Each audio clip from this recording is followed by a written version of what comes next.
Political governance of the country. Okay sir. దేశం యొక్క దిశానిర్దేశాన్ని చూపిస్తూ పాలన ఎలా చేయాలి అనే ఒక నీతి నియమావళి మాత్రమే. నీతి నియమాలు అందులో పౌరులకి ప్రాథమిక హక్కులు ఏముంటాయి, ప్రాథమిక హక్కులు, ప్రభుత్వం ఏమేమి చేయొచ్చు, ఏమేమి చేయకూడదు, ఎన్ని హక్కుల్ని హరించవచ్చు, ఏ హక్కుల్ని హరించలేవు, ఓకే, ఇలాంటివి అందులో పొందుపరిచి ఉంటుంది.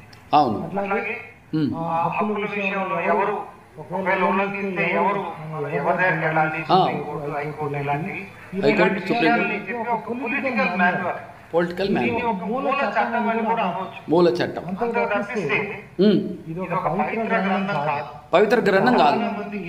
ఇప్పుడు రాజకీయ నాయకులు రాజ్యాంగ ఒక పవిత్ర గ్రంథం అని ప్రతిపాదించే వాళ్ళు దాని గురించి చెప్తూ ఉంటారు. దాని కాంగ్రెస్ పార్టీ వాళ్ళే అంటున్నారు అలాగా.